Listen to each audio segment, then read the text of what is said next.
Buenas tardes, creo que se oye. Iniciamos la sesión relativa a la lengua, inteligencia artificial y, entre paréntesis, dependencia tecnológica. La va a coordinar Concepción Company, a mi derecha, que es doctora en lingüística, catedrática de la Universidad Nacional Autónoma de México, miembro del número de la Academia Mexicana de la Lengua, de la que es directora adjunta y miembro del Colegio Nacional. Tiene investigaciones sobre sintaxis histórica de la lengua española, filología, teoría del cambio lingüístico y muchos libros, entre los cuales la coordinación del corpus diacrónico y diatópico del español en América, el Cordiam, y también la coordinación de un libro que hemos visto presentado en este congreso, que es el Diccionario de Mexicanismos. Es Premio Internacional Menéndez Pelayo del año pasado, 2021. Doña Asunción Gómez Pérez es vicerrectora a la derecha de Company, es vicerrectora de Investigación, Innovación y Doctorado, miembro de la Academia Europea de Ciencias, académica electa de la Real Academia Española, miembro del Consejo de Ciencia y Tecnología de la Región de Madrid y del Consejo Asesor de Inteligencia Artificial del Gobierno de España desde 2020. Ha recibido el Premio Nacional de Informática Aritmel de 2015, el Premio de Investigación de la Universidad Politécnica de Madrid, Premio Nacional de Ada Byron a la Mujer Tecnóloga en su segunda edición, Premio Now Square por su trayectoria en la difusión de la inteligencia artificial, y sus tareas de investigación se centran en la ingeniería ontológica, web semántica, datos enlazados, procesamiento lenguaje natural, multilingüismo de información y cosas de la misma familia, temática y técnica. Cristina Galach, a mi izquierda, es licenciada en Ciencias de la Información por la Universidad Autónoma de Barcelona, donde fue investida doctora honoris causa en mayo de 2022, máster en Relaciones Internacionales por la Universidad de Columbia, alta funcionaria europea en excedencia y ha sido secretaria de Estado de Asuntos Exteriores, alta comisionada del Gobierno español para la Agenda 2030, secretaria general adjunta de Naciones Unidas para la Información y la Comunicación Pública, jefa de Relaciones Públicas y portavoz del Consejo de la Unión Europea, portavoz y directora de comunicación hasta hace poco del alto representante de la Unión Europea en política exterior y portavoz del secretario general de la OTAN. Galach es la única mujer que ha estado en puestos de relevancia en las tres grandes organizaciones internacionales, es decir, la Unión Europea, la ONU y la OTAN. Y ahora ocupa una importante responsabilidad, que es la Secretaría de Estado de Coordinación del programa Lengua Española, ¿cómo se llama? Economía de la lengua. Y Economía de la Lengua. En la que está, economía de la lengua, ¿no? Economía de la lengua, inteligencia, pero bueno, ahí es donde está el programa gubernamental de inteligencia artificial también, y a ese título va a participar en esta mesa redonda específica sobre inteligencia artificial. Roberto Daniel Zariquey Biondi, a la derecha de Asunción Gómez, es doctor en lingüística por la Universidad de Melbourne, en Australia, y escribió una tesis doctoral sobre una gramática del cacataíbo, por lo que obtuvo una mención honorífica y diversos premios, así como publicaciones diversas. Ha sido profesor invitado de la Universidad de San Agustín de Arequipa, de la Nacional Intercultural de Amazonía, también investigador en Berkeley, en el Max Planck, en el Collegium de Lyon y el Departamento de Ciencias Comparadas del Lenguaje de la Universidad de Zúrich. En fin, tiene un largo currículum y muchas publicaciones sobre estos temas en diferentes revistas y libros.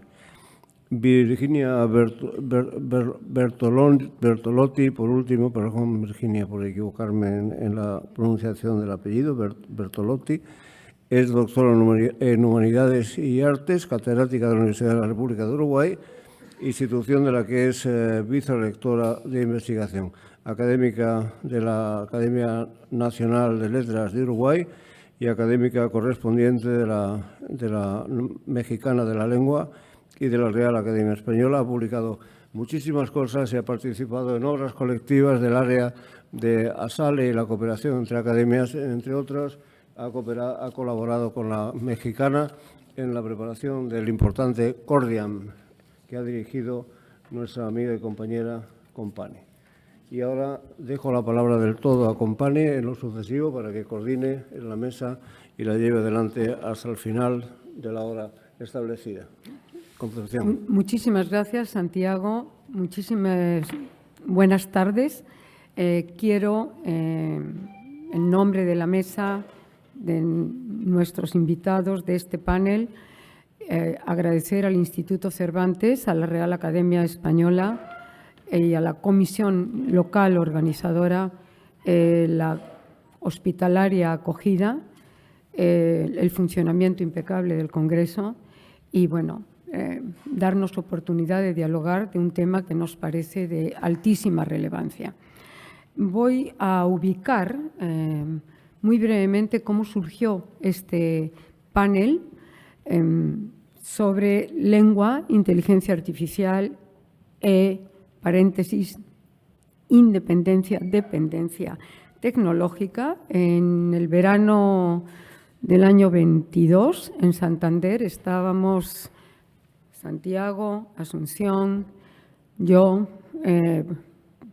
platicando, conversando una noche, y ellos habían dado un curso sobre LEIA, Lengua Española e Inteligencia Artificial, este programa de la RAE, con una plenaria de Asunción en la mañana, y bueno, yo estaba en Santander también, y en la noche, conversando, yo pregunté si existía un déficit digital en la lengua española comparado con, a esto me refiero, con insuficiencia, un déficit digital, comparado con inglés o con chino mandarín o con hindi o coreano, que parece ser que son los grandes gigantes de desarrollos de inteligencia artificial.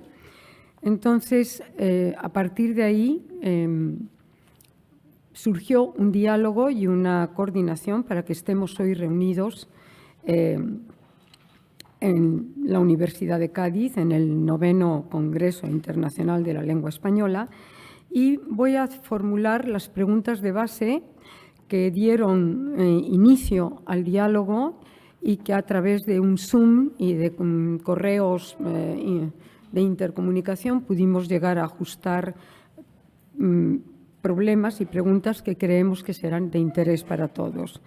En primer lugar, ¿qué tan suficientes o insuficientes somos desde la lengua española para avanzar en inteligencia artificial acorde con las necesidades de nuestras comunidades de usuarios y, por supuesto, también cuáles avances o cuál es el aporte o la insuficiencia y suficiencia desde lenguas amerindias?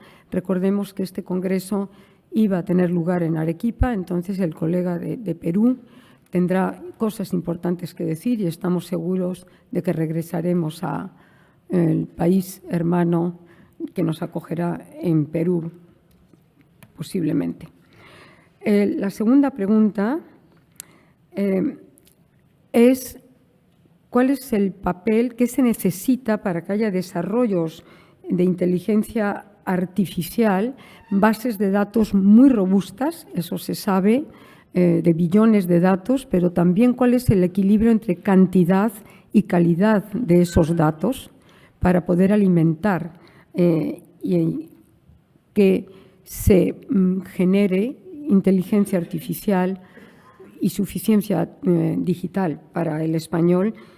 Les voy a hacer una anécdota muy breve. En este famoso GPS 3 y GPS 4, ¿no? que parece que ya nos pueden hacer una tesis doctoral y nosotros hacernos a un lado, yo le pregunté a GPS 3 y 4 cuál es el sujeto de llueve en las tardes. Y entonces se quedó parado y terminó diciendo ello. Claramente quiere decir que hay una alimentación desde inglés de It Rains, por ejemplo, ¿no?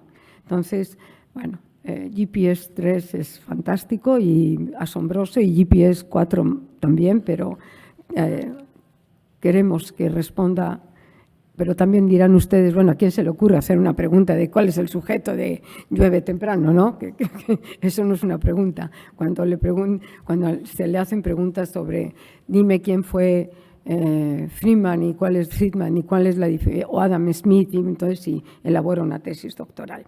Bueno, la última pregunta, donde Cristina Gallac tendrá cosas que decirnos, es cuál es el marco transversal que se requiere para interaccionar instituciones culturales, gubernamentales, privadas, desde la lengua, a esto, bases de datos muy robustas y fidedignas, como ya decía, desde la economía, entender que es inversión y no gasto, apostar al mundo digital, desde la colaboración activa de iniciativas colectivas y apoyos estatales, para tener desarrollos de inteligencia artificial pensados desde las necesidades propias de una lengua internacional como la lengua española, con 500 millones de hispanohablantes, y desde las necesidades propias de comunidades de hablantes de lenguas minoritarias que han vivido en la oralidad por siglos, lo cual no significa que no tengan el espesor cultural y la profundidad histórica de cualquier lengua. Dicho esto, vamos a dar la voz a los especialistas, quienes en orden de presentación coincide con el orden de intervención. En primer lugar, a la doctora Asunción Gómez Pérez, a Asun, yo le preguntaría qué es inteligencia artificial, quién mejor para darnos una visión completa y clarísima. ¿Y qué se ha hecho en lengua española? Bueno, ella es la responsable, no lo dijo Santiago, pero es la líder de la informatización y digitalización de la Biblioteca Nacional de España. Es absolutamente una joya. Uno puede solicitar información de autores que estaban ahí perdidos, desconocidos, ahora ya no están perdidos. Bien, entonces, ella es responsable, ¿no es cierto? Lo fuiste. Y bueno, ¿qué es inteligencia artificial? Y el replicar modelos desde el inglés, no se replican. Cuéntanos. Adelante, Asunción. Muy bien. Pues buenas tardes a todos y muchas gracias, Santiago y Concepción, por la introducción. Voy a intentar en 10 minutos explicar muy brevemente qué es la inteligencia artificial, hacia dónde va y, sobre todo, dejar claros los conceptos sobre los que se basan los ya conocidos modelos del lenguaje. Bueno, la inteligencia artificial surge en 1956 en la conferencia de Dartmouth y básicamente el objetivo que existía en aquellos años era intentar que las máquinas o que los dispositivos pudieran realizar tareas cognitivas que hasta la fecha solamente podían realizar los seres humanos, como podría ser, por ejemplo, utilizar el lenguaje, dibujar, traducir, crear conceptos, abstracciones y también, por supuesto, aprender. Y todo ello para resolver tareas que fueran complejas.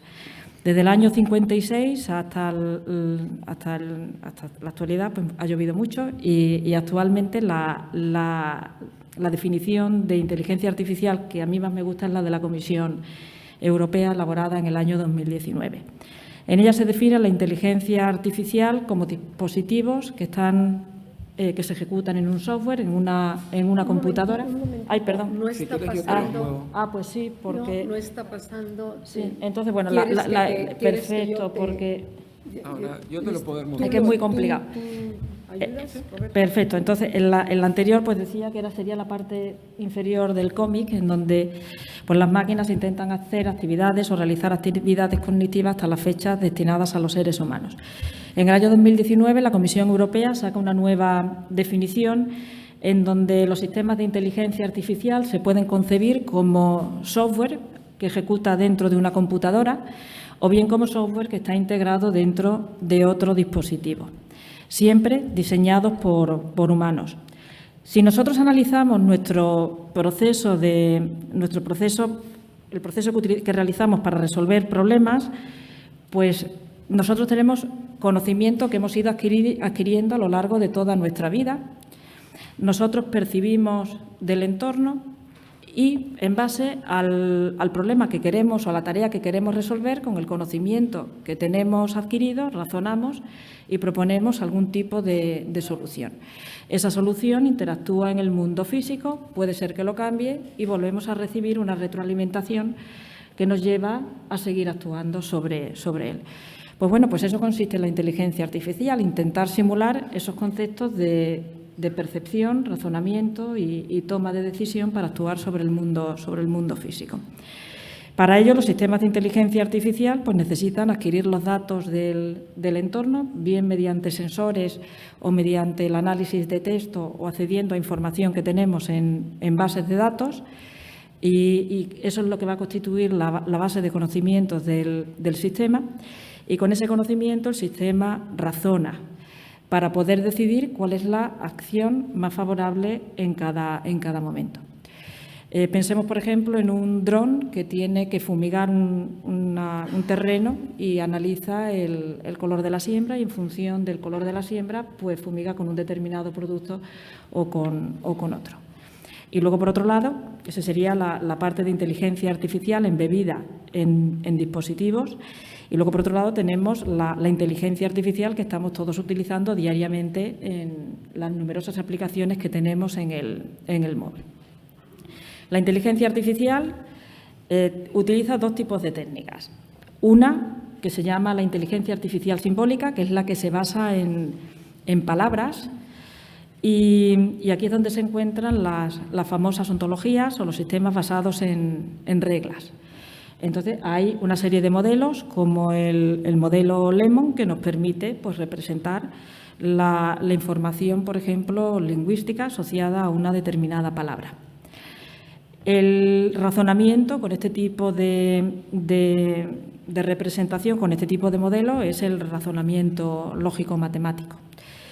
Cuando la otra parte de la inteligencia artificial, la que razona o la que trabaja con modelos numéricos, se llama la inteligencia artificial subsimbólica. Y con esa inteligencia artificial subsimbólica es con la que se han creado los grandes modelos del lenguaje. Es conocido BERT para el inglés, Maria, el modelo del lenguaje para el español del Barcelona Supercomputing Center, BERTIN y Rigoberta, por ejemplo. Entonces, la diferencia es que en lo simbólico utilizamos palabras para representar y la lógica para razonar, y, sin embargo, en el razonamiento subsimbólico son fórmulas, son modelos matemáticos y, por lo tanto, estamos hablando de una inteligencia artificial que es numérica. Para que la inteligencia artificial funcione necesita grandes cantidades de datos. La mayor parte de esos datos son datos que pueden ser públicos o pueden ser datos que sean privados. Y ahora mismo en la Comisión Europea existe una tendencia que consiste en crear espacios de datos en formato FAIR, que significa para que estén abiertos, para que estén accesibles a la ciudadanía, a las pequeñas y a las medianas empresas, y a partir de ahí se pueda generar esa economía de la lengua. Estos formatos, que se llaman FAIR, procede de un acrónimo en inglés, donde la F significa que los datos se puedan localizar fácilmente, la A significa que los datos estén accesibles, la I significa que los datos sean interoperables, de tal forma, con formatos estandarizados para que las máquinas puedan transferir los datos entre ellas de una forma muy fácil, y la R significa que sea reutilizable por terceros. Es importante también decir que FAIR no es sinónimo de acceso gratuito. Uno puede tener los datos en formato FAIR y puede asociar una licencia a un pago por uso. Por lo tanto, es importantísimo que desde los distintos países pues, nos sumemos a esta iniciativa de tener espacios de datos en formato FAIR, porque eso incrementará considerablemente los datos en la lengua española. Evidentemente, los datos pueden ser, las palabras y las terminologías pueden ser de muchos dominios, del dominio médico, financiero, salud y, por supuesto, también los datos lingüísticos.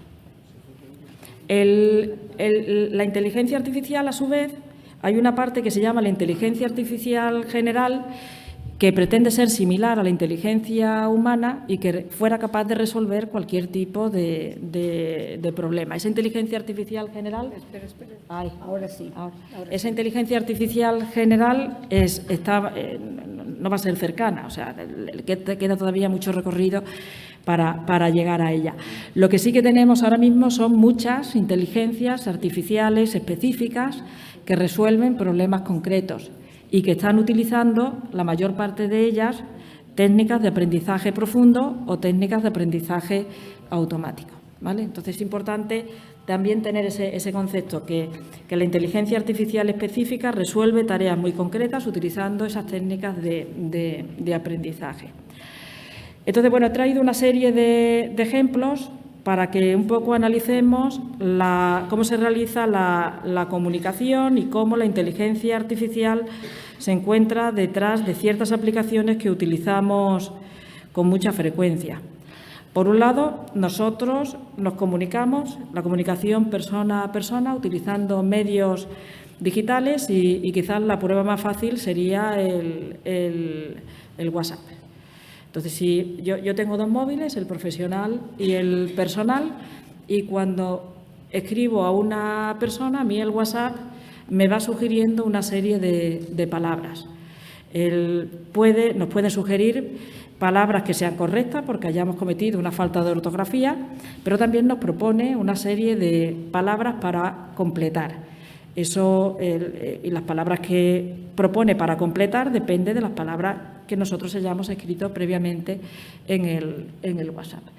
¿Y eso por qué? Porque existe un sistema de inteligencia artificial que es capaz de analizar ese micromundo que nosotros tenemos en el WhatsApp, cómo nos comunicamos en el WhatsApp y sabe pues, cuáles son las palabras más frecuentes. Es decir, han creado un modelo matemático sobre cómo nosotros nos comunicamos con el WhatsApp. Y la paradoja es que es un modelo matemático el que se utiliza para generar palabras. O sea, esa es una reflexión que llevaría también otro debate, ¿vale? La segunda comunicación sería la comunicación persona-ordenador, ¿vale? Y como ejemplo, en este caso, tenemos el ChatGPT, conocido ya por todos. Yo recomiendo encarecidamente leer el artículo de hace unos 10 días de Chomsky en el New York Times, porque es un artículo, a mi entender, brillante. El artículo básicamente viene a decir lo siguiente. En inteligencia, o sea, el ChatGPT, entendamos primero cómo es el ChatGPT. El ChatGPT ha tomado cantidades ingentes de datos, es decir, ha tenido un atracón de datos y en base a ese atracón de datos ha construido un modelo matemático. Pero el ChatGPT lo que va haciendo es encadenar, se le hace una pregunta y recoge de los textos, o bueno, el modelo ha detectado cierto tipo de patrones y responde en base a la palabra, cuál es la palabra más frecuente que va a venir a continuación. Entonces, bueno, tiene una serie de problemas y es que cuando se le pregunta sobre cierto tipo de datos que sean muy concretos, que requieran un razonamiento matemático o un razonamiento lógico, pues el ChatGPT es incapaz de responder. Y también tiene otro problema y es que como tiene que seguir escribiendo, pues es un poco parlanchín y a veces tiene que rellenar 3 párrafos y realiza y comete esas alucinaciones porque proporciona información que no es correcta. Entonces, yo sugiero que se lea el artículo de Chomsky para que se analice donde él analiza profundamente que es incapaz de realizar esa analítica de datos y para eso utiliza el verbo el it is o el it was. Es incapaz de predecir, es decir, es incapaz de decidir qué es lo que ocurrirá. Tampoco es capaz de proporcionar una explicación de por qué ocurre algo, por qué no ocurre algo. Y ampliamente se dice en numerosos foros que el ChatGPT piensa y razona cuando el ChatGPT ni piensa ni razona. Es simplemente un modelo probabilístico que está generando palabras en base a la pregunta que se le ha hecho. Si no, no me queda nada ya. Y finalmente, lo importante, la comunicación ordenador-ordenador. Es decir, al final, todas estas inteligencias artificiales, hay un artículo muy bonito de Tom Campbell, que está accesible en Internet, y un poco se ve cómo la agregación de esas inteligencias artificiales, que son muy específicas, pues se van agrupando para generar unas inteligencias artificiales que son más generales, de tal forma que al final, de una forma u otra, se llegará a esa superinteligencia, ¿vale? Para concluir, simplemente pensemos que cuando hablamos de hacia dónde iría la inteligencia artificial, esa imagen, la imagen que viene aquí es la que más me gusta, es que los ordenadores son los que hablan entre ellos, dialogan entre ellos, son capaces de consensuar contenidos que pueden estar en diferentes idiomas, con información pública y con información privada, siempre muchas veces utilizando datos que son abiertos y finalmente recordemos que a fecha de hoy los grandes modelos del lenguaje son capaces de escribir, capaces de hablar, de traducir, a lo mejor de predecir algo un poquito, pero a fecha de hoy ni entienden, ni explican, ni infieren, ni razonan, ni piensan. Y por mi parte nada más. Muchas gracias. Muchísimas gracias.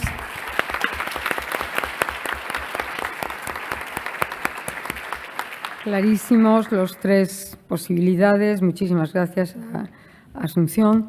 Y después de una especialista en inteligencia artificial, vamos a darle la voz a una lingüista, a Virginia Bertolotti, y un par de preguntas. ¿Cuál es, Virginia, la necesidad de bases de datos robustas, gigantes, fuertes, sin perder calidad lingüística para hacer desarrollos en inteligencia artificial?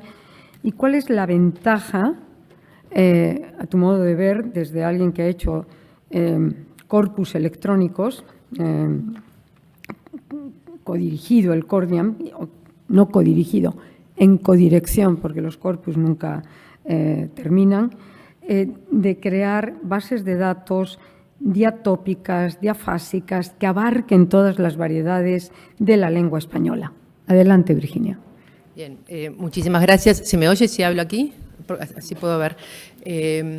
Entonces, si bien Asunción está poniendo los límites a la inteligencia artificial, tanto los usuarios y los lingüistas no tan exigentes como Chomsky no dejamos de estar deslumbrados por lo que estamos viendo en los últimos tiempos, ¿sí?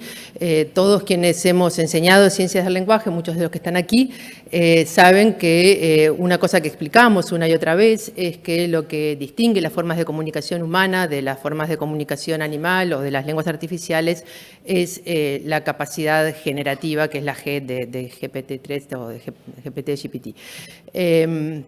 ¿Qué es esto? La posibilidad de, a partir de unos muy poquitos recursos, unos recursos finitos, o sea, generar infinitamente, ¿sí? O sea, todo lo que ha sucedido en este congreso, en términos lingüísticos, han sido frases que, en su mayoría, han sido proferidas y comprendidas por única vez a partir de unos mismos recursos, que son los recursos que tiene el español. Y hasta hace muy poco tiempo era ciencia ficción realmente la posibilidad de que las máquinas pudieran generar, ¿sí? Si alguno de ustedes recuerda, estas son las preguntas que voy a retomar, si alguno de ustedes recuerda esta película del niñito robot, que es el niño de Sexto Sentido, cuando su mamá lo abandona en el bosque, se va a preguntarle a esta inteligencia artificial de la época, es una inteligencia artificial casi del siglo pasado, que generaba discurso como un humano, ¿sí? En este momento tenemos máquinas que efectivamente lo hacen, ¿sí? Y lo hacen con base en grandes cantidades de datos, como acaba de señalar Asunción, ¿sí? Y esas grandes cantidades de datos son las que permiten que las máquinas se entrenen, ¿sí? Bien, si miramos, bueno, si pasa la diapositiva, miramos entonces dónde se entrenan en este momento las inteligencias.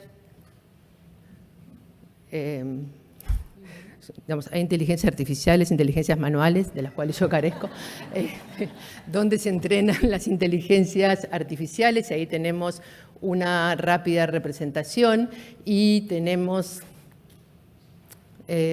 también esta imagen de quienes están sentados en este momento a la mesa de la inteligencia artificial, ¿sí? Lo que vemos allí es que la inteligencia artificial no se está entrenando en español y ese es un problema que, bueno, o sea, una lingüista que viene del margen de los márgenes no puede solucionar, pero por suerte aquí hay gente que sí puede solucionarlo, pero sí puedo responder a la primera de las preguntas que planteó la doctora Compani, que es cuál es la necesidad de bases de datos robustas sin perder calidad en los desarrollos de inteligencia artificial, ¿sí? Entonces, me interesa aquí hacer la distinción entre dos tipos de robusteces de las bases de datos, de los datos. La robustez cuantitativa, que nos parece ser un problema en este momento, donde obtener billones de datos es algo, bueno, digo, no tan sencillo ni tan económico ni tan ecológico, pero bueno, pero parece ser relativamente sencillo. Y algo distinto es la robustez cualitativa de esos datos, ¿sí? O sea, todas las inteligencias artificiales de lengua que conocemos funcionan en alguna lengua natural, ¿sí? Las lenguas naturales, como nos hemos aburrido de repetir en este congreso, son inherentemente variables. El español, en tanto tal, es una lengua con un alto grado de variación y hemos insistido mucho en el Congreso en la variación en el espacio, ¿sí? Por las características de la convocatoria del Congreso, por las instituciones que lo integran, hemos insistido mucho en que el español varía de acuerdo con el lugar donde es hablado, pero sabemos además que el español varía sustancialmente de acuerdo con las situaciones en las que estemos, que hace que yo me refiera a Concepción como doña Concepción o como doctora Compani, y también de acuerdo con los grupos a los que pertenezcamos o con las clases sociales en los países que las tienen, a las que pertenecen las personas, ¿sí? Entonces, ese tipo de datos, esos datos de variación, vienen siendo recopilados desde hace mucho tiempo por diferentes instituciones, diferentes investigadores, en el caso del español en forma profusa, y son estos datos, de calidad especializados en la variación del español, ¿sí? Entonces, un ejemplo de ellos, por ejemplo, es Presea, que es un conjunto de datos tomados a partir de entrevistas orales de carácter sociolingüístico para todas las variedades de español que se hace en el Alcalá de Henares bajo la dirección de Francisco Moreno Fernández. Otro es el corpus al que hacía referencia Concepción, que es un corpus con profundidad histórica americana de 400 años, y seguir toda la tarde enumerando enormes, pero sustanciales cantidades de trabajos de recolección de datos lingüísticos finos que permiten, o sea, que han sido creados con objetivos de investigación y que permiten justamente conocer la variación de una lengua con las características del español, que por su extensión geográfica y su enorme profundidad histórica y su complejidad, son complejos entramados sociales y culturales, tiene unos ejes de sofisticación en la variación realmente considerables. Bien, ¿cuál es la ventaja? Es la otra pregunta que nos propuso Concepción. ¿Cuál es la ventaja de crear corpus electrónicos, históricos, actuales, que abarquen todas las variedades de la lengua española? Tenemos dos razones, creo que tenemos dos razones, algunas que tienen que ver con filiación e identidad y otras que son razones de ciudadanía, o por lo menos fue la manera que encontré de denominarlas, ¿sí? Razones de filiación de identidad, les pongo un ejemplo. Esto es el bot de la ciudad de Buenos Aires, que se llama Boti. Y fíjense que este sistema de información de la ciudad de Buenos Aires a sus ciudadanos no funcionaba demasiado bien hasta que hicieron dos innovaciones, una tecnológica, en la que no voy a entrar, pero otra lingüística, ¿sí? Y este Boti, este personaje, en realidad tiene dos características lingüísticas que tienen que ver con la variación, que es el hecho de que habla en español rioplatense, ¿no? Fíjense que, por ejemplo, si miran en esta pantalla, esto no veo si tiene puntero, ¿sí? Contame, vos, yo le pedí algo sobre ciberseguridad, ¿sí? y además habla en español coloquial rioplatense, ¿no? Me dice, y ya que sacaste el tema, ¿no? Escuché que hay estafas en la vacunación, etcétera, etcétera, ¿no? O, por ejemplo, le pregunté una cosa sobre cine, no sabía contestar, pero igual me aparece él comiendo pop, palomitas de maíz, y para que yo siga hablando con él, me dice, ¿seguimos charlando? ¿No? O sea, como una cuestión muy espontánea. Le vuelvo a preguntar algo, no sabe, me dice, ¿no? O sea, con interjecciones. Entonces, el hecho de las características lingüísticas de este bot ha hecho que haya multiplicado en forma más que considerable el número de usuarios y, por lo tanto, bueno, la utilidad que es el servicio a la ciudadanía del Gobierno de la Ciudad de Buenos Aires se haya cumplido. ¿A qué me refiero con razones de ciudadanía? O sea, cada vez más hay, digamos, la necesidad de que los usuarios accedan no solamente a información sobre dónde hacer un trámite, sino también, por ejemplo, a cuestiones relacionadas con la salud o con las cuestiones jurídicas, y el hecho de que la información esté transmitida de manera tal, voy cerrando, ¿no? Que la información esté transmitida de manera tal que sea accesible en términos lingüísticos a los usuarios es fundamental, ¿sí? Por lo tanto, excluir de la alimentación de las inteligencias artificiales que estamos desarrollando los ejes variacionales del español es excluir a los hispanohablantes del acceso a diferentes cuestiones, entre las cuales, por ejemplo, los servicios de salud o el conocimiento de la legislación o conocimientos relacionados con el funcionamiento de la administración, ¿sí? Y por fin, la última pregunta, ¿cuál es la retroalimentación y ganancia entre desarrollos de la inteligencia artificial y los corpus informatizados? Y mi respuesta es que hay una doble ganancia en la interacción de la investigación lingüística y la investigación tecnológica y empresarial, o sea que todos sabemos que la relación entre, digamos, la investigación básica, incluso entre la investigación aplicada y la empresa, es una relación siempre complicada, pero que si logramos saltar esos escollos, por un lado hay una ganancia clara, que es el hecho de refinar los datos, va a tener consecuencias directas sobre los usuarios, y por otro lado, el hecho de incorporar a la investigación, en este caso nuestro, de las ciencias del lenguaje, a los desarrollos de la inteligencia artificial, le daría un enorme empuje a las infraestructuras para la investigación que ya están desarrolladas, porque como siempre que nos enfrentamos a tecnologías nuevas, nos hacemos preguntas que nunca antes nos habíamos hecho, ¿sí? Entonces, en síntesis, las herramientas cada vez mejores y más abundantes, producto de la informatización de la investigación, como corpus, diccionarios, tesauros, más la experiencia acumulada que tienen en general quienes realizan este tipo de trabajo, la experiencia acumulada en trabajo colaborativo, deberían razonablemente integrarse a los desarrollos de la inteligencia artificial con hispanodatos para beneficio de la comunidad hispanohablante del siglo XXI.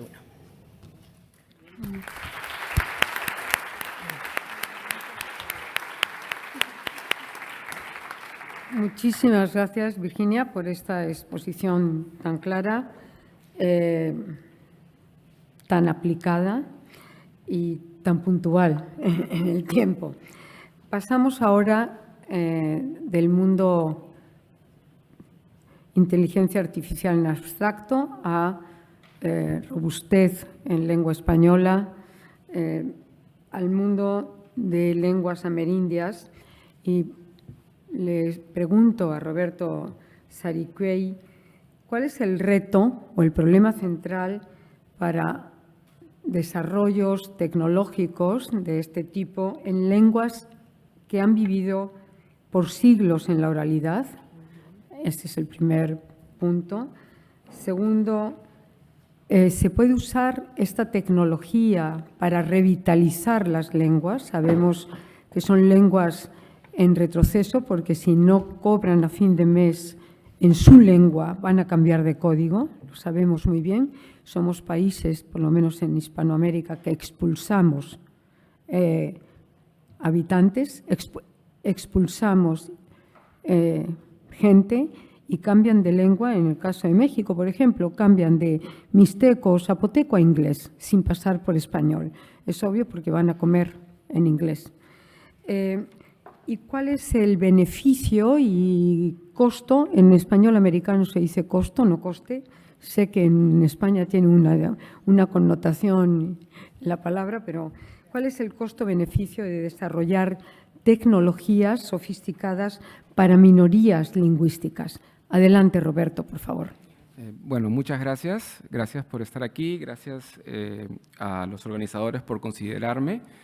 Creo que es casi algo fortuito que esté con ustedes hoy día. En realidad, como ya se sabe, este evento iba a ser en Arequipa y supongo que Concepción estaba buscando algún perucho por ahí para que participe en la mesa. Así que es un honor y la verdad es que he aprendido mucho estos días y también he podido constatar el interés que hay en la academia en relación a las lenguas amerindias, y esa es una sorpresa y una noticia muy grata que me llevo con mucha alegría. Es la primera vez que participo en un evento de esta magnitud, y así que estoy un poco nervioso. Y más nervioso de ver a Yoconda Belli frente mío, porque por ella siento una admiración juvenil, casi infantil, así que estoy doblemente nervioso. Pero bueno, voy a empezar. Yo voy a tratar de enfocar alguna de estas preguntas en relación a cuestiones que tienen que ver con las lenguas indígenas de mi país. Si logro mover el... ¿Ok? Bueno, como se sabe, hay un impacto global cada vez mayor de las nuevas tecnologías en lo que implica el futuro y el presente de las lenguas minoritarias. Hay pequeños esfuerzos que tratan de relacionar lenguas minoritarias con tecnología en muchas regiones del mundo, en América del Sur, en Australia, en Canadá, en diversos Centroamérica. Cada vez más encontramos que hay activismo lingüístico a través de redes sociales, a gente que usa las redes sociales para promover, difundir cuestiones que tienen que ver con sus idiomas ancestrales, maternos, y se usa mucha tecnología también en desarrollo de apps educativas que se pueden usar en contextos y en marcos de proyectos de revitalización. Así que la respuesta a esa pregunta es que sí. Es que la tecnología tiene un impacto más o menos medido y más o menos demostrado positivo en relación a estos proyectos. De hecho, nosotros tenemos un pequeño colectivo que se llama Despertemos Nuestras Lenguas, y tenemos una pequeña escuelita Isconagua donde usamos tecnología como un componente importante. Y ahí deberían ver un video. Okay.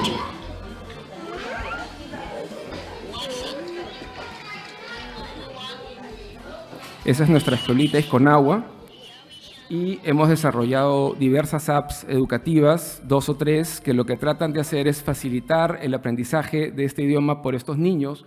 El Isconagua tiene solamente 4 hablantes maternos, de los cuales 3 tienen problemas ya de demencia, así que en términos concretos, o fruto de la edad, en términos concretos nos queda una sola hablante de la lengua, y lo que nosotros estamos tratando de hacer es que los niños al menos recuperen o aprendan algunas cosas de su lengua ancestral a la par que van aprendiendo castellano y shipibo-conibo, que es otra lengua importante en esa región de la Amazonía. Pero aquí surge una pregunta que también tiene que ver con las preguntas que formulaba Concepción. ¿Esto es realmente computarizar una lengua minoritaria como el Isconagua? Y la respuesta es que no. Si bien este tipo de herramientas y este tipo de aparatos y de softwares tienen un impacto positivo a nivel de identidad y de orgullo y generan un impacto muy positivo en los proyectos de revitalización, de ninguna forma son desarrollo de tecnología, de inteligencia artificial, desarrollo de tecnología seria, profunda, ambiciosa para estos idiomas. Entonces, la pregunta es si es posible generar proyectos de computarización o desarrollos de tecnología o de inteligencia artificial para lenguas indígenas de Sudamérica, por ejemplo, o del Perú. El término computarización es un término que se usa en lingüística computacional para referir al desarrollo de herramientas computacionales para una lengua como una estrategia para la independencia tecnológica. Hay muchos temas éticos de por medio. Yo no sé si todo el mundo tiene los mismos sentimientos y opiniones sobre la inteligencia artificial, pero hay ventajas prácticas que son indiscutibles, como facilitar ciertos procesos. Por ejemplo, ese chat maravilloso que acabamos de ver sobre Argentina. Este tipo de cosas tienen un impacto que puede generar difusión de información, aprendizajes. Entonces, no voy a entrar en las cuestiones más, digamos, éticas del asunto. Yo me voy a referir a las cuestiones más tecnológicas, técnicas. Y si nosotros asumimos que esto tiene una importancia o una ventaja, hay bastante trabajo que hacer. Ahí deberían ver un cuadradito. Ok, ahora ven 2 cuadraditos. Bueno, no importa. La idea es que lo primero, y esto ya se dijo, es que necesitamos corpus. No hay desarrollos de inteligencia artificial sin datos, porque estos desarrollos tienen principios matemáticos y estadísticos. Si no hay suficientes datos para una lengua como el español, ya se podrán imaginar lo de datos que existe en la Internet para una lengua como el Isconagua. No existen. Entonces, el primer desafío es desarrollar crear estos datos.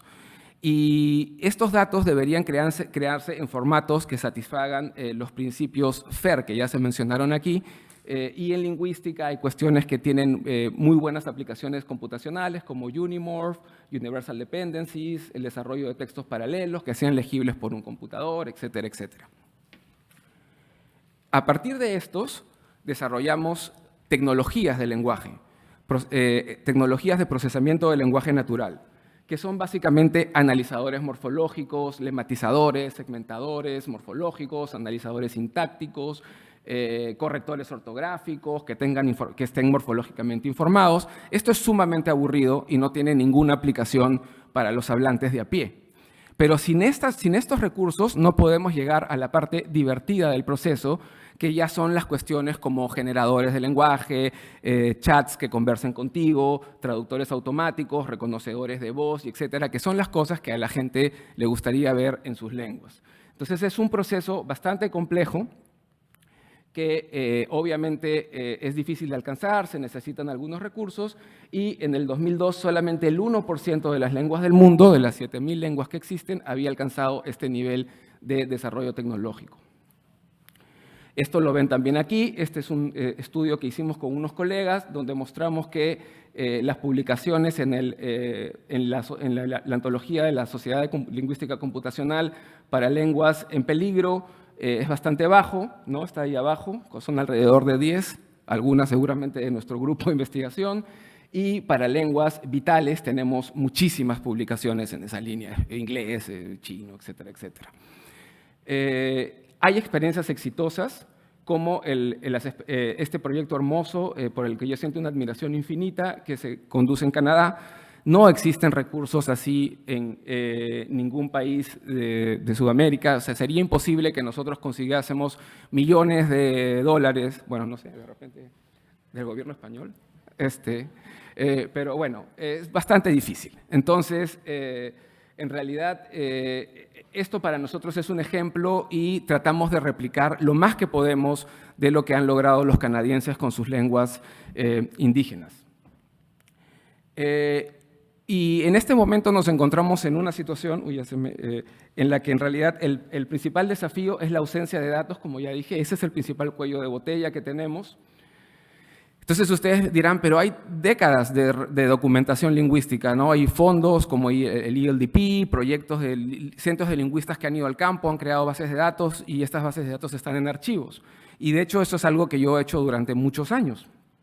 El problema es que estas bases de datos no se usan para objetivos computacionales y hay mucha necesidad de trabajo para hacer que estas bases de datos, que son muy valiosas, se conviertan en bases de datos que puedan usarse para proyectos tecnológicos. Estos puntitos son todas las lenguas que han tenido proyectos de 200, 300.000 euros del ELDP, que es un programa grande de documentación lingüística en el mundo.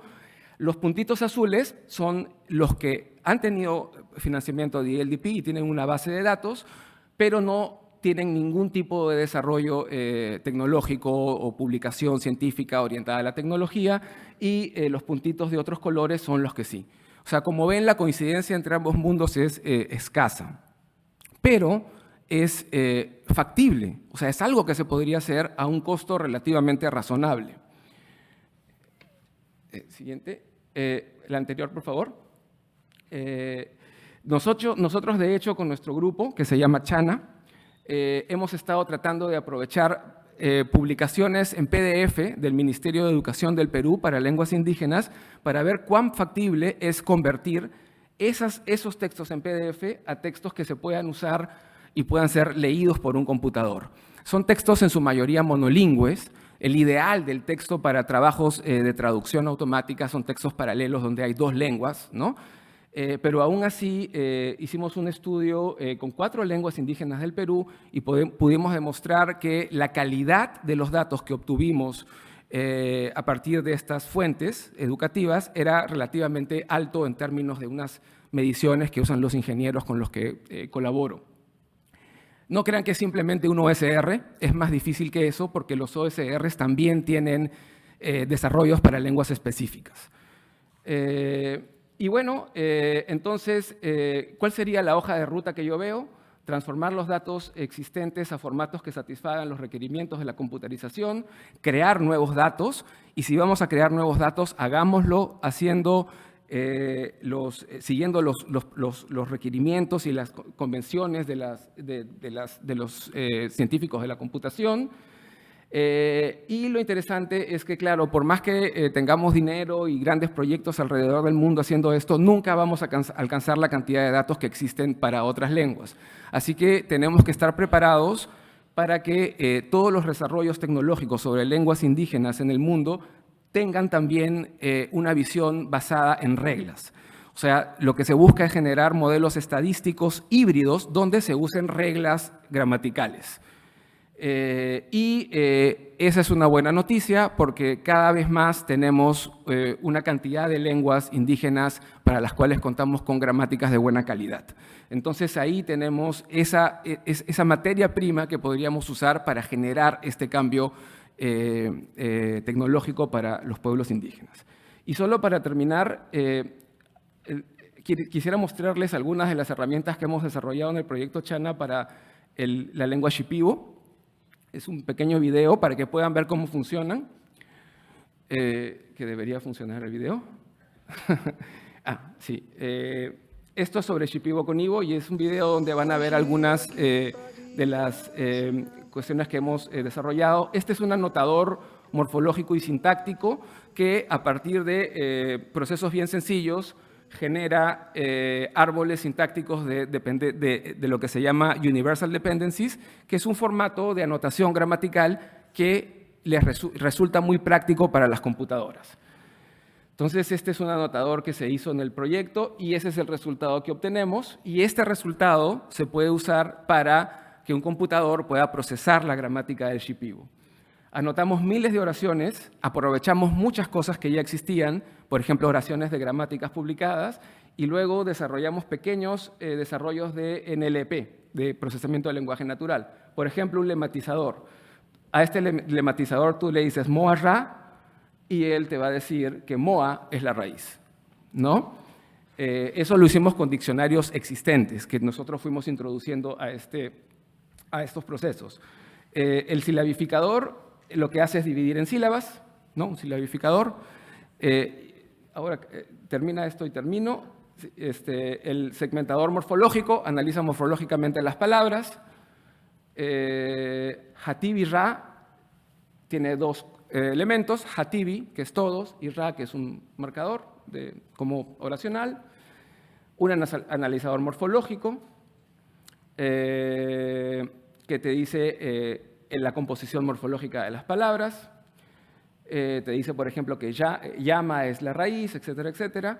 Y esto es lo más bonito. A partir de estas dos cosas que ustedes han visto, lo que pudimos hacer es un corrector ortográfico, que es como si un niño de 5 años te corrigiera los textos.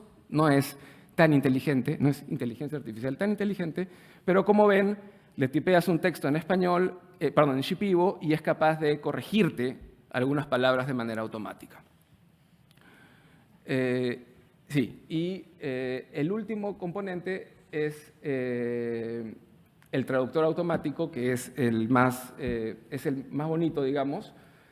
Tipeamos una oración en español y la traduce.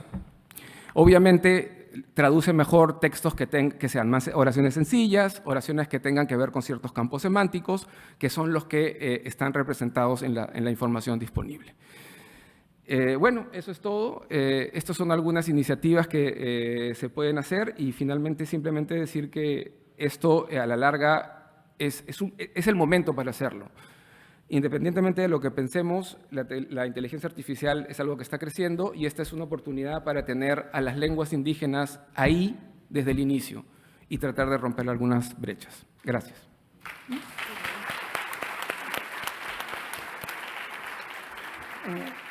Muchísimas gracias, Roberto. Bueno, me quiero quedar con una idea muy importante, que generar datos y bases robustas, a lo que aludió también Roberto, es crear infraestructura para mejorar la calidad de vida de todos, en realidad.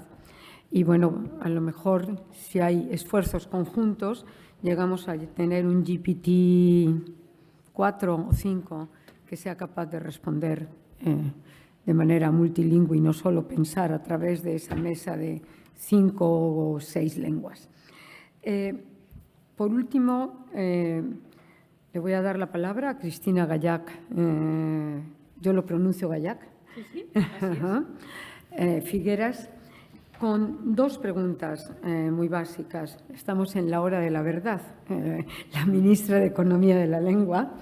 ¿Cuál es el balance entre inversión y gasto para suplir el déficit digital planteado al inicio de este panel, por una parte? Y por otro, desde la política y la economía, ¿qué hay que jerarquizar para lograr que la lengua española tenga, más bien los usuarios en lengua española tengan la ciudadanía, los múltiples, los 500 millones o más de usuarios tengan esa ciudadanía a la que Virginia se refería, calidad ciudadana y calidad de vida? Adelante, Cristina. Muchísimas gracias, Concepción, por tu presentación y muchísimas gracias a los ponentes porque han sido presentaciones muy interesantes y sumamente complementarias.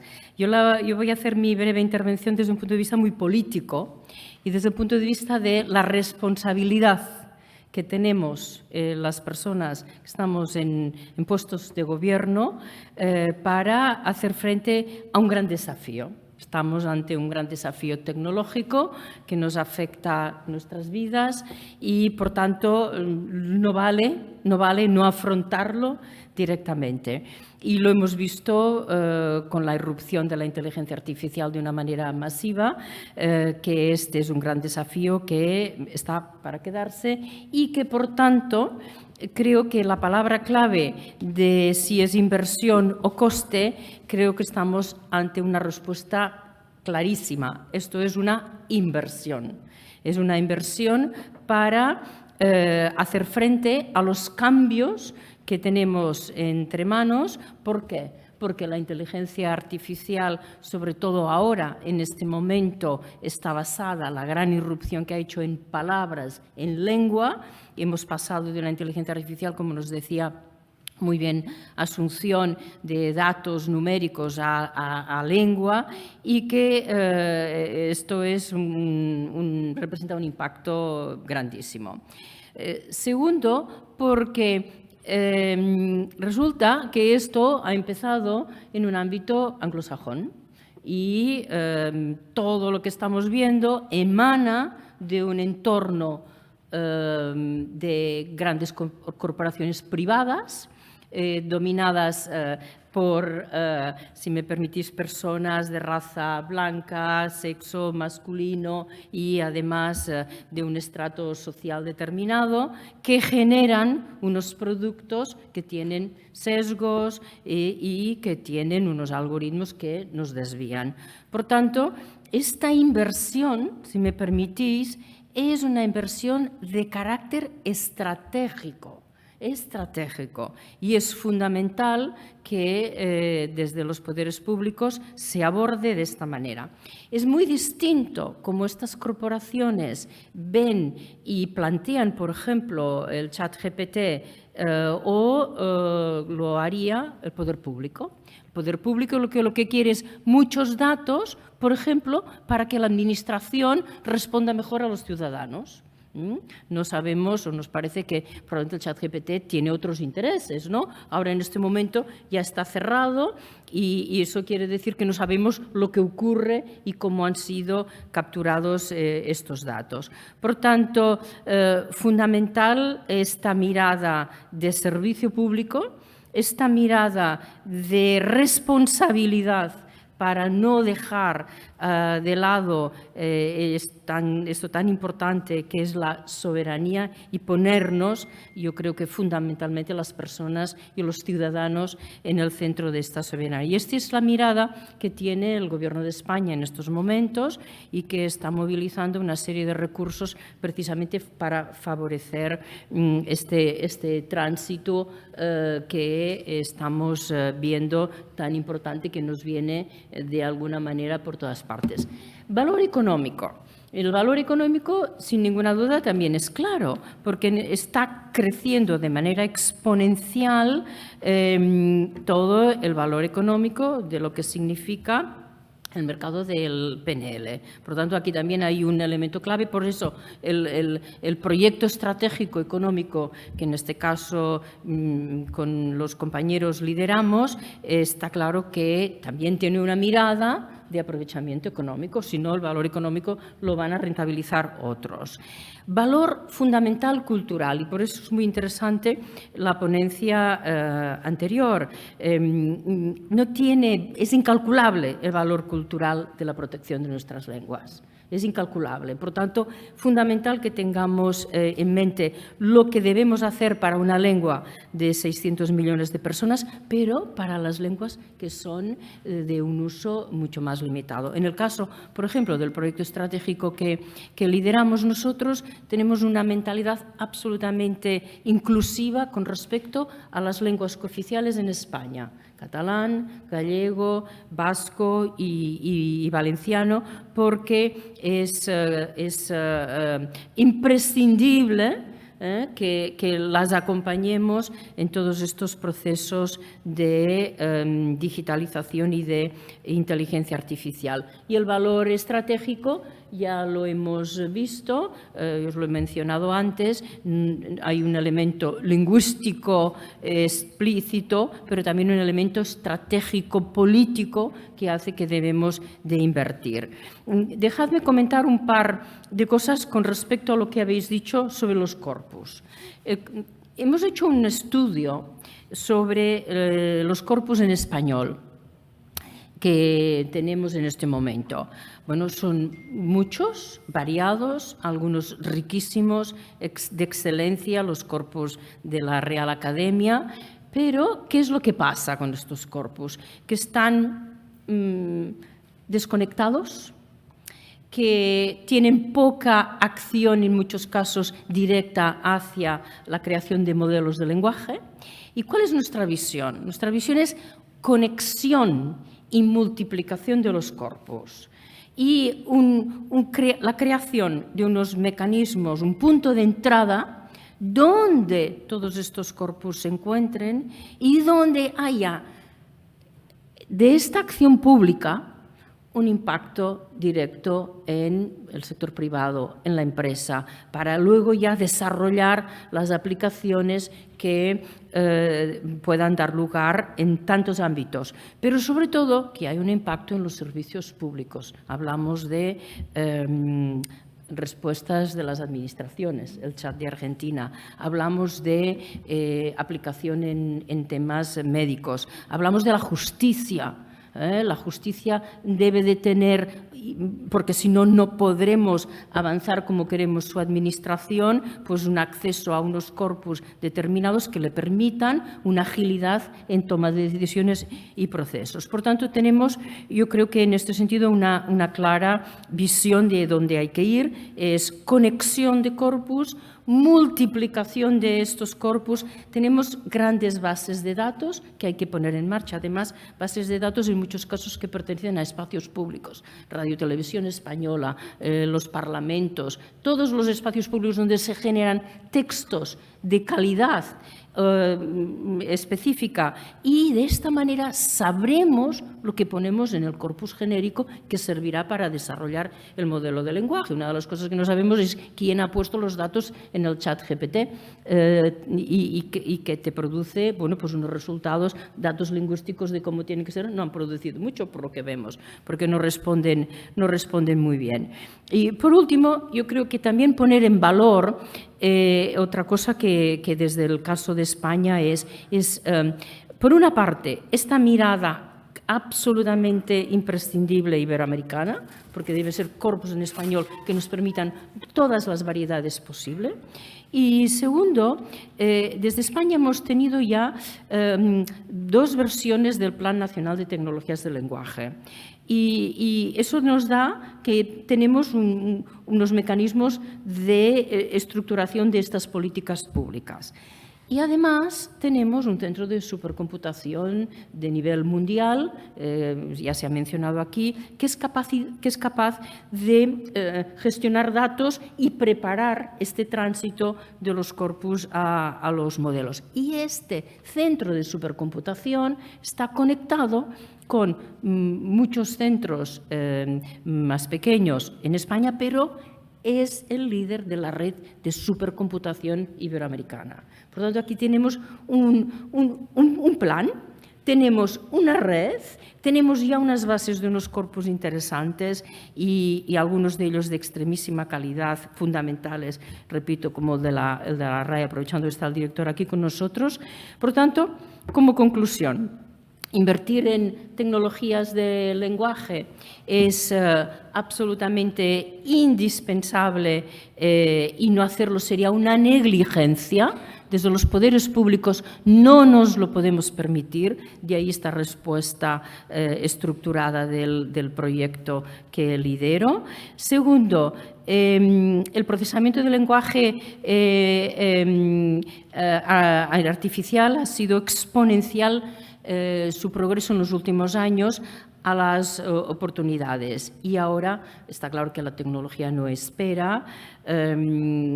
Tercero, yo creo que mejor espacio que el CILE de tantos representantes de la lengua española para aunar esfuerzos. Yo creo que unidos lo conseguimos. Gracias.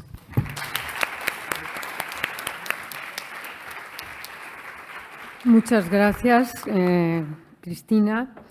Bien, tocaste 2 puntos, conexión y multiplicación de corpus, para que nuestros muy diversos patrimonios intangibles, mayoritariamente aquí en este espacio Lengua Española, como actividad transversal de nuestra vida y gestionar para nuestra vida, calidad de vida. Entonces, dejas un punto importante y esto genera algún reto y preguntas seguramente del público. 5 minutos para 3 preguntas. Perdón. Sí, por favor, adelante. Quizá micrófono. Gracias. Buenas tardes, me llamo Sandra Bechán, soy traductora del inglés al español en el gobierno estadounidense y vivo en Estados Unidos hace 30 años. Yo veo con gran preocupación el uso que en general se le da a traductores como Google, como si fueran de gran credibilidad. Y, por supuesto, como traductora y como hablante en español con cierta educación, me doy cuenta que es absolutamente no confiable. Entonces me pregunto yo, hasta qué punto y qué tanto y qué tan rápido se están haciendo gestiones para mejorar esa confiabilidad o, bueno, certificar que todavía no hay confiabilidad. Gracias. Entiendo que es una pregunta de ética de la información, claramente, que esto es para el 10º Congreso Internacional de la Lengua Española. No sé quién de los 4 colegas quisiera responder. Quizá Asunción. Creo que tienes reflexionada esta pregunta de ética de la información, claramente. Eso es clave. Bueno, vamos a ver, el Google traduce y cuando traduce sobre temáticas muy especializadas falla muchísimo. Entonces, la clave para mí se encuentra en que todas estas tecnologías son facilitadoras en el sentido de que nos pueden dar algunas pistas sobre cómo empezar a realizar una determinada tarea, pero debemos ser críticos tanto con la tecnología de traducción como con las tecnologías del ChatGPT, BART o cualquier otra que pueda aparecer. Es decir, el hecho de que el ChatGPT te proporcione todo el texto, lo primero, limita la capacidad crítica de las personas, porque en Google uno va y busca, en Google analiza la información, realiza una síntesis y luego elabora, por así decirlo, ese texto. Hay que tener cuidado porque tanto las generaciones jóvenes leen poco y a fecha de hoy pues van a escribir todavía menos si nos hacemos caso de todas estas tecnologías. O sea, hay que tenerlas, pero hay que tener un pensamiento crítico sobre el resultado que te da la tecnología. Bien, es decir, San Google en el pedestal, pero a lo mejor hay que bajarlo del pedestal un poco. Muy brevemente, porque hay un caballero que quiere... Discúlpeme.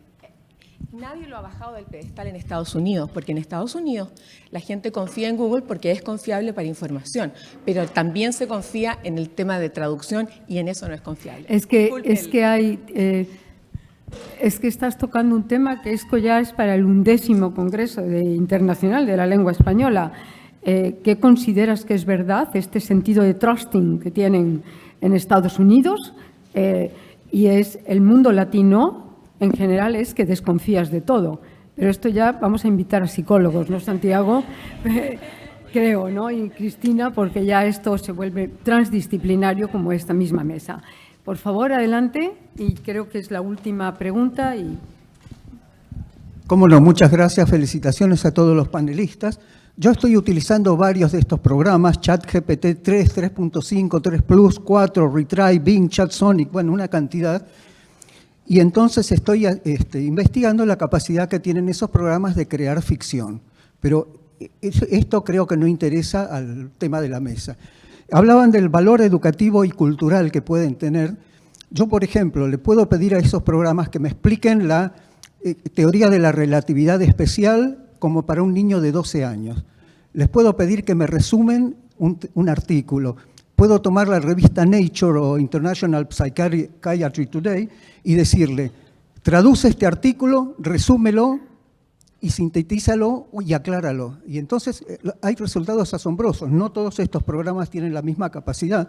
Ahora estoy esperando el BART, al que tengo acceso desde el día anterior a venir, así que estoy esperando ver qué pasa.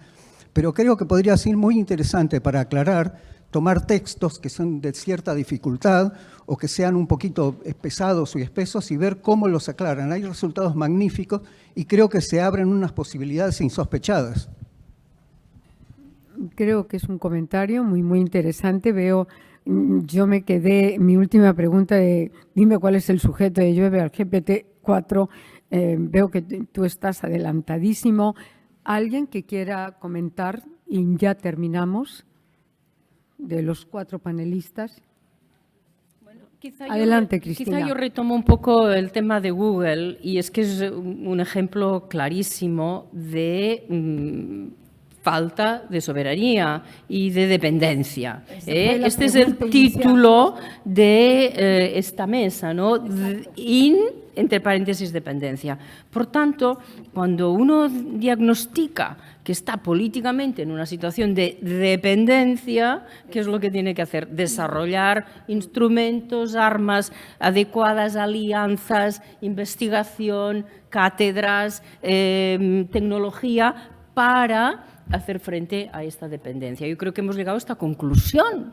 Entre todos, si hay algunas personas que no han llegado, bueno, pues lo podemos repetir un poco más, pero lo habéis dicho claramente. Creo que a la situación actual, que es de dependencia, nos compete a los responsables políticos y a todas las personas de niveles altos de conocimiento, etcétera, etcétera, trabajar de una manera organizada, armónica, estructurada, sistemática, para hacer frente a esta dependencia. Y eso nos hará mucho mejores, nos dará traductores mucho más sutiles, mucho más ricos y serios desde el punto de vista gramatical, y responderá más a las necesidades de la ciudadanía. La ciudadanía necesita pues, muchas cosas más que un traductor de Google. ¿Eso qué quiere decir? Es esfuerzo, ejercicio, inversión. Y yo creo que cuando uno está en acuerdo, pues lo que tenemos que hacer es, ¿cómo se llama? Walk to talk. Queda bien, ¿no? He dicho en inglés. Sí, a trabajar en el mejor español del CID, en el mejor castellano del CID, a trabajar. A trabajar. A trabajar. Entonces, muchísimas gracias. Estamos todos invitados a la clausura a las 6 de la tarde en el Palacio de Congresos, ¿no, Santiago? 6:30. Entonces, podemos seguir charlando y solucionando cómo reducir el déficit tecnológico y, sobre todo, cómo llegar a la independencia tecnológica en los términos que hemos planteado. Muchísimas gracias a todos. Que tengan buena tarde.